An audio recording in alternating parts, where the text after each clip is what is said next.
مستقبل کا سائنسدان ایک ہلچل مچانے والے شہر میں مہد نام کا ایک متجسس لڑکا رہتا تھا۔ وہ اپنی عمر کے دوسرے بچوں سے مختلف تھا۔ اس کے ہم عمر بچے دن بھر ویڈیو گیمز کھیلنے یا ٹی وی دیکھنے میں گزارتے، جبکہ مہد کا ایک انوکھا جذبہ تھا۔ اس نے ایک دن عظیم سائنسدان بننے کا خواب دیکھا تھا۔ اس کا کمرہ ٹوٹے پھوٹے کھلونوں، پرانے آلات اور سپیئر پارٹ سے بھرا ہوا تھا جو اس نے برسوں میں اکٹھا کیا تھا۔ کسی اور کو تو یہ ردی کے ڈھیر کی طرح لگتا تھا، لیکن مہد کے نزدیک یہ امکانات کا خزانہ تھا۔ چھوٹی عمر سے ہی مہد نے اس میں دلچسپی ظاہر کی کہ چیزیں کیسے کام کرتی ہیں۔ وہ اپنے کھلونوں کو اکھاڑ پھینکتا، ان کے اندرونی میکانزم کا بغور مطالعہ کرتا۔ اس کے والدین اس کے بارے میں فکر مند تھے، کیونکہ وہ اس کے لیے خریدی ہوئی ہر چیز کو توڑ دیتا یا کھول دیتا تھا۔ ایک دن مہد کی مما نے کہا، مہد، آخر تمہیں اپنے کھلونے توڑ کر کیا ملتا ہے؟ مہد بولا، نہیں مما، میں اپنے کھلونوں کو توڑتا نہیں ہوں، بلکہ اسے کھول کر اس کے اندرونی میکانزم کو جاننے کی کوشش کرتا ہوں۔ وہ اب تھوڑا بڑا ہو گیا تھا، اب وہ کالج جاتا تھا۔ ہر روز کالج کے بعد مہد اپنے تجربات پر واپس جانے کے لیے بے چین ہو کر گھر جاتا۔ وہ مختلف کھلونوں کے پرزوں کو ملا کر کچھ نیا بنانے کی کوشش کرتا۔ کچھ دنوں میں وہ ایک ایسی چیز بنانے میں کامیاب ہوا جو تھوڑا سا حرکت میں آیا، لیکن یہ اس کے لیے کافی نہیں تھا۔ وہ اس سے بھی بڑھ کر کچھ مزید کرنا چاہتا تھا۔ مہد کچھ سوچتے سوچتے اپنے خیال میں بولا، کاش میں ایسی چیز بنانے میں کامیاب ہو جاؤں جو انسانوں کی طرح سوچ سکے اور بات کر سکے۔ ایک دن اپنے پرزوں کے ذخیرے کے بارے میں اس کے دماغ میں خیال آیا، کیا ہوگا اگر میں ایک روبوٹ بنا دوں جو انسانوں کی طرح سوچے اور بات کرے؟ یہ صرف کوئی خیال نہیں تھا، یہ وہ منصوبہ تھا جو کئی ہفتوں سے اس کے ذہن میں چل رہا تھا۔ اس نے اپنے اس پروجیکٹ پر انتھک کام کرنا شروع کیا۔ وہ رات گئے تک جاگتا، بہت احتیاط سے پرزوں کو جوڑتا، تاروں کو جوڑتا اور پروگرامنگ سرکٹ پر بھی کام کرتا۔ یہ ایک مشکل کام تھا، خاص طور پر اس کی عمر کے لڑکے کے لیے۔ ایسا وقت بھی آیا جب اس کا بنایا ہوا سرکٹ کچھ بھی کام نہیں کرتا تھا اور مہد کو مایوسی محسوس ہوتی تھی، لیکن اس کے عزم میں کبھی کمی نہیں آئی۔ وہ جانتا تھا کہ تاریخ کے سب سے بڑے سائنسدانوں کو کامیابی حاصل کرنے کے لیے پہلے ناکامی کا سامنا کرنا پڑتا ہے، اور اس بات نے اسے آگے بڑھنے کا حوصلہ دیا۔ بہت کوششوں کے بعد کچھ ناقابل یقین ہوا۔ ایک شام کے آخر میں جیسے ہی مہد نے اپنی تخلیق میں حتمی تبدیلیاں کی، روبوٹ کی آنکھیں چمک اٹھی۔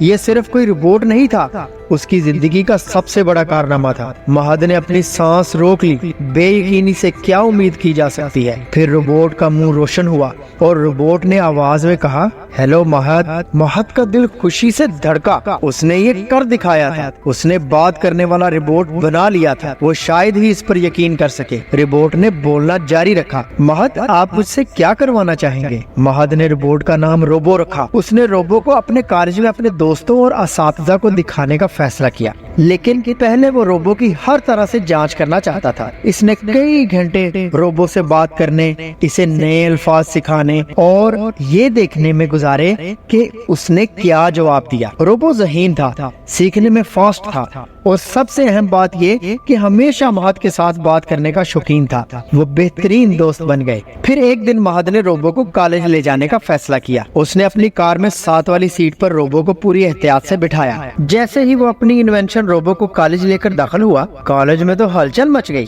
سب روبو کو دیکھنے کے لیے، اس سے بات کرنے کے لیے بےتاب تھے۔ پہلے تو انہیں یقین ہی نہیں ہو رہا تھا کہ مہد نے بولنے والا روبوٹ بنا لیا تھا جو بالکل انسانوں کی طرح باتیں کرتا تھا۔ لیکن جب روبو نے بات کرنا شروع کی اور اپنا تعارف ان سب سے کروایا تو وہ سب حیران رہ گئے۔ مہد فوراً ہی اپنے کالج کا بہترین بچہ بن گیا۔ اگلے چند دنوں میں روبو مہد کی زندگی کا باقاعدہ حصہ بن گیا۔ وہ مہد کو اس کے ہوم ورک میں مدد کرتا، سائنس کے بارے میں سوالات کا جواب دیتا، اس کے ساتھ گیمز بھی کھیلتا۔ مہد کے اساتذہ روبو سے متاثر ہوئے اور اس کی حوصلہ افزائی کی، اور مہد کو کہا کہ وہ اور زیادہ محنت کرے اور وہ انفارمیشن ٹیکنالوجی میں آگے بڑھے اور ایک بڑا سائنسدان بن کر اپنے ملک کا نام روشن کرے۔ تاہم مہد کو جلد ہی احساس ہوا کہ اس کا سفر ابھی شروع ہوا ہے، جبکہ روبو ایک ناقابل یقین ایجاد تھی۔ مہد جانتا تھا اس کے پاس سیکھنے کے لیے اور بھی بہت کچھ ہے۔ مہد نے پھر اسٹڈی شروع کی، اس نے روبوٹکس، مصنوعی ذہانت اور انجینئرنگ کے بارے میں کتابیں پڑھنا شروع کر دی۔ وہ گھنٹوں مطالعے میں گزارتا، ہمیشہ روبو کو زیادہ ہوشیار اور ترقی یافتہ بنانے کے لیے بے چین رہتا تھا۔ ایک شام جب مہد اور روبو اپنے اگلے پروجیکٹ پر بات کر رہے تھے تو روبو نے پوچھا، مہد تم بڑے ہو کر کیا بننا چاہتے ہو؟ بغیر کسی ہچکچاہٹ کے مہد نے جواب دیا، میں ایک سائنسدان بننا چاہتا ہوں جو لوگوں کی مدد کے لیے ٹیکنالوجی بناتا ہے، جس طرح میں نے تمہیں بنایا ہے۔ میں ایسی چیزیں بنانا چاہتا ہوں جو دنیا کو رہنے کے لیے ایک بہترین جگہ بنا دیں۔ روبو خوش ہوا اور اس نے جواب دیا، مہد مجھے یقین ہے کہ تم ایسا کرو گے۔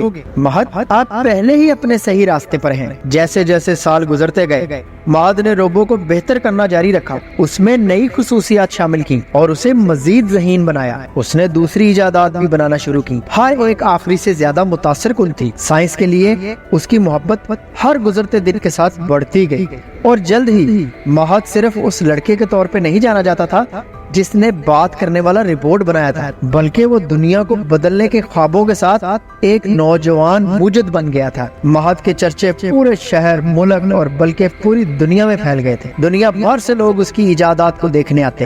دنیا بھر کے سائنسدانوں نے اسے اسکالرشپ اور اپنے ساتھ کام کرنے کے مواقع کی پیشکش کرتے ہوئے نوٹس لینا شروع کیا، لیکن مہد کبھی نہیں بھولا کہ یہ سب کہاں سے شروع ہوا تھا، ٹوٹے ہوئے کھلونوں کے چھوٹے سے ڈھیر اور ایک خواب کے ساتھ۔ اور یوں مہد کا ایک عظیم سائنسدان بننے کا سفر جاری رہا۔ روبو ہمیشہ اس کے ساتھ رہنمائی اور حوصلہ افزائی کرتا رہا۔ ایک ساتھ وہ رکے نہیں تھے اور مستقبل روشن تھا۔ آخرکار مہد دنیا کا ایک عظیم سائنسدان بن گیا۔